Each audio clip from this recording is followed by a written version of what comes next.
Dans l'actualité, ce soir, mieux vaut prévenir que guérir. En tous les cas, c'est la conviction de la Convention pour l'observation domestique des élections, la CODEL. Elle a organisé en fin septembre dernier un dialogue social à Bouroum Bouroum dans la province du Poni. L'on se rappelle encore, cette commune rurale fait partie de la cinquantaine de communes du pays où le processus des municipales de 2016 a été interrompu à un moment donné à cause de conflits internes. La CODEL prêche alors le vivre ensemble à Bouroum Bouroum pour des municipales à présent en 2022. Plus de détails dans ce rendez-vous de l'actualité. Des responsables des centres de formation en métier à l'école du concept contrôle en cours de formation. C'est un atelier de mise à niveau dans le souci d'affronter au mieux l'année scolaire 2021-2022 et surtout le processus de qualification professionnelle. Dans ce journal, vous aurez les tenants et les aboutissants du concept contrôle en cours de formation. Bonsoir à tous et merci de nous recevoir chez vous pour cette session d'information. Cela dit, la commune de Bouroum Bouroum, nous sommes dans la province du Poni, au sud-ouest, fait partie de la cinquantaine de communes du Burkina Faso où le processus des municipales de 2016 a été interrompu à un moment donné et cela à cause de conflits internes. Pour prévenir donc de tels actes, la Convention pour l'observation domestique des élections, la CODEL, a organisé en fin septembre dernier un dialogue social. Objectif, permettre aux populations de Bouroum Bouroum de s'exprimer sur les enjeux du vivre ensemble. C'est le lieu également pour la CODEL de les appeler au calme pour des municipales de 2022. On en sait davantage avec Issa Kazabré et Lambert Soma. Les élections municipales de 2016 n'ont pu se tenir à Bouroum Bouroum.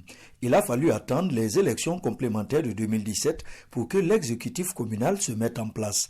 Afin d'éviter que pareille situation ne se reproduise, la Convention des organisations de la société civile pour l'observation domestique des élections CODEL organise son 3e dialogue communal de Bouroum Bouroum. Nous sommes venus pour appeler les uns les autres à la paix. Je crois que toutes les forces vives, même de la diaspora de Bouroum Bouroum, sont présentes. Ils ont vraiment dit tout ce qu'il y avait en eux. Ils ont ressorti les problèmes politiques, je dirais même les problèmes fonciers, d'autres problèmes également, d'ordre coutumier et également, pourquoi pas, de gouvernance communale. Je crois que c'était une grande occasion pour eux de pouvoir se croiser et discuter franchement. Nous retenons que des échanges que les uns et les autres ont vraiment tiré les leçons du passé. Sans langue de bois, les participants à ce dialogue communal ont fait un diagnostic du vivre ensemble dans leur localité. Pour les organisateurs, ces échanges ont permis à certains qui ne se parlaient pas de renouer avec le dialogue et comprendre les enjeux de la décentralisation. Nous pensons que sincèrement il n'y aura plus de problème. Voilà, les élections vont bien se dérouler et je crois que les gens ont compris. Cette réconciliation doit être populaire. S'il y a la solidarité, alors je crois que tout va bien. Des suggestions et recommandations ont été faites par les populations qui demandent plus d'interaction entre les élus et les citoyens. Dans la même dynamique de prévention de conflits, il se tient depuis hier à Fandangourma un atelier de formation sur la prévention et la gestion des conflits communautaires, initié par le secrétariat permanent de l'Observation nationale de prévention et de gestion des conflits communautaires. Cette formation réunit des leaders coutumiers et religieux de la région de l'Est. Il s'agit là, pour les organisateurs, de faire l'état des lieux des conflits communautaires. Au Burkina Faso, de se pencher également sur d'éventuelles actions de prévention, mais aussi sur la contribution de ces personnes de ressources. Justin Tendrebego et Aruna Mare pour plus de précision. Les chiffres témoignent de l'ampleur de la menace qui plane sur la cohésion sociale dans la région de l'Est. 12 conflits communautaires recensés en 2020 avec son lot de déplacés internes. Pour venir à bout de ces conflits et parer à toute éventualité, ces leaders coutumiers et religieux sont mis à contribution. Nous avons jugé bon de les outiller en matière de techniques de prévention et gestion des conflits communautaires pour qu'à leur tour aussi, ils puissent effectivement représenter les SP auprès de leur base et communiquer en tout cas ce qu'ils vont entendre ici comme message en matière de prévention et gestion des conflits communautaires. Au plan national, plus de 800 conflits communautaires enregistrés en 2020. Pour les garants de l'autorité de l'État, poser les bases de la prévention de ces conflits est déjà un motif de satisfaction. Outre les ressources naturelles, la politique et la chefferie traditionnelle constituent les principales sources de conflits entre communautés. Ces conflits entraînent des violations et atteintes graves aux droits humains, mettent à mal le vivre ensemble et annihile les efforts de développement. Dans cette tâche, le SPONAPREJEC est soutenu par l'OIM, l'Organisation internationale pour les migrations, qui joue ainsi la carte de la prévention pour la stabilité et la paix dans la région de l'Est. Toute autre chose à présent, revenons à Ouagadougou où le laboratoire citoyenneté en partenariat avec l'UNICEF fait le point du projet d'appui à la redevabilité sociale en faveur de l'accès aux services sociaux de base. Un projet qui entre dans le cadre du contrôle citoyen et de redevabilité dans les secteurs de l'éducation, de la santé, de l'eau potable et de l'assainissement. Au total, ce sont 35 communes réparties dans 5 régions du pays qui ont bénéficié de ce projet avec une enveloppe financière estimée à 400 millions de francs CFA. Le film de la cérémonie avec Alidou Badini et Sébastien Zongo. 35 communes des régions de la boucle du Mouhoun, des Cascades, du centre-ouest, du centre-sud et du nord ont bénéficié de la mise en œuvre du projet d'appui à la redevabilité sociale en faveur de l'accès aux services sociaux de base. Il vise à rendre systématiques les pratiques de contrôle citoyen et de redevabilité dans les secteurs de l'éducation, de la santé, de l'eau potable et de l'assainissement dans les communes concernées. Labo Citoyenneté nous a accompagnés donc, dans la mise en place des structures locaux de veille citoyen et de redevabilité.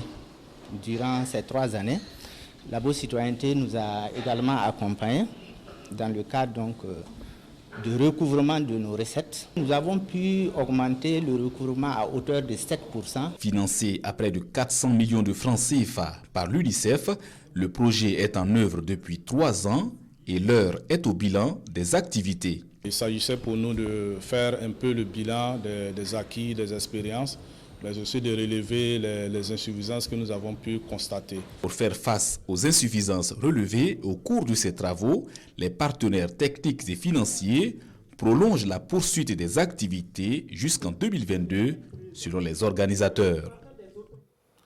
Et aussi, ils font du contrôle du citoyen de par leur métier. Eux, ce sont les journalistes. Et dans le souci de permettre aux journalistes de la RTB Ouaïgouya d'être en phase avec les nouvelles technologies de l'information et de la communication, une formation théorique et pratique en journalisme mobile a été organisée à leur intention. Cadre de partage d'expérience, cette formation a duré 5 jours et a été assurée par un des leurs, Boukari Ouedrago et Alidou Alain Savadgo, pour plus de précision. Un extrait des reportages Mozo, Mobile Journalism, produit par Inoussa Belem, collaborateur de la RTB Nord. En 5 jours de formation, les agents ont renforcé leurs connaissances en technique de reportage Mozo. C'est un partage d'expérience initié par la direction régionale de la RTB Nord et facilité par un agent déjà outillé. Notre profession est en pleine mutation. Et donc le Mojo est une des mutations. Les journalistes que nous sommes, il était de bon temps que nous puissions également nous adapter à l'évolution donc de notre profession. La découverte du Mojo, la présentation de l'application Power Director, les techniques de filmage et de montage sont entre autres modules développés au cours de la formation. Ce que nous avons appris ici, que ça ne soit pas oublié, que ça soit quelque chose que nous allons perfectionner au fil du temps pour que nous soyons justement des journalistes. Et c'est comme je l'ai dit, nous devons être des leaders et nous sommes obligés à être des leaders parce qu'aujourd'hui, beaucoup s'inspirent de nous. C'est justement un partage d'expérience pour permettre aux autres collègues aussi d'avoir des connaissances, des compétences sur cette pratique, le Mojo. Et je pense que, en tout cas, chacun a pu apprendre quelque chose et c'était le but visé par l'administration. C'est une formation théorique et pratique qui a permis aux participants de maîtriser le contenu des modules développés. Un exercice pratique a aussi permis aux formateurs de vérifier les acquis. Les promoteurs des centres de formation en métier, eux, sont à l'école du concept contrôle en cours de formation, un concept dont la mise en œuvre permettra aux centres de formation d'affronter avec sérénité l'année scolaire 2021-2022. C'est un renforcement de capacité au profit des promoteurs des centres de formation en métier en vue d'améliorer les rendements de ces centres au certificat de qualification professionnelle. Les détails avec Saloufou Belem et bienvenue Tansa. Des promoteurs privés de centres de formation professionnelle réunis au sein de leur association à Ouagadougou. La rencontre porte sur la mise en œuvre du contrôle en cours de formation CCF. C'est une séance de mise à niveau par rapport à une nouvelle modalité d'évaluation en vue de la délivrance de diplômes. Les CCF, c'est les contrôles en cours de formation qui se passent déjà dans beaucoup de pays. Et le Burkina, je pense que nous sommes à nos premiers pas. Et en tant qu'acteurs de la formation professionnelle, nous sommes une association, l'Association nationale des centres privés de formation professionnelle. Le bureau exécutif a jugé d'organiser cette session de communication afin de passer l'information, de communiquer avec le ministère de la Jeunesse sur ces CCF-là qui doivent entrer en vigueur en 2022. Au niveau de notre ministère, il y a un des examens qu'on organise pour les apprenants des métiers. Donc au lieu qu'on organise un examen à la fin de l'année uniquement, comme au niveau de l'enseignement classique, au niveau de notre ministère, on veut implémenter le contrôle en cours de formation. Permettre aux centres là d'évaluer les aspects pratiques dans les centres et maintenant les aspects théoriques là seront l'objet d'un examen national. Le Burkina Faso compte environ 400 centres de formation professionnelle privés en vue d'une meilleure compréhension du CCF qui entre en vigueur l'année prochaine. Des missions d'information sont prévues auprès des acteurs exerçant dans le reste du Burkina Faso. Et dans l'ambition de renforcer davantage les capacités des nouvelles entreprises de la région, le Conseil régional du Nord a mis en place une bourse d'accompagnement des jeunes entreprises soutenue par le réseau des caisses populaires du Burkina Faso. L'initiative a permis à 4 bénéficiaires d'entrer en possession de leur chèque le 1er octobre dernier à Ouaïgouya. Abbas Traoré et Alain Alidou Savadgo pour plus de précisions. Martine, une jeune entrepreneur de la région du Nord, lauréate d'une bourse de soutien initiée par le conseil régional, elle entre en possession de son chèque à cette 3e session de l'institution. Le chèque sera important, très important pour moi, d'élargir ma carrière sur la Martinez. Il y avait beaucoup de choses que je ne pouvais pas ajouter, mais avec ce crédit, ce chèque, je pourrais élargir. Comme Martine, ils sont au total 4 bénéficiaires de ces bourses, allant de 400 000 francs CFA à 2 millions de francs CFA. C'est le fruit d'un partenariat entre le réseau national des caisses populaires et le conseil régional du Nord. Nous avons une activité qu'on appelle bourse DG d'entreprendre. Les activités de cette bourse-là ont été suspendues depuis 2014. Et nous avons entrepris de reprendre depuis le mois d'avril.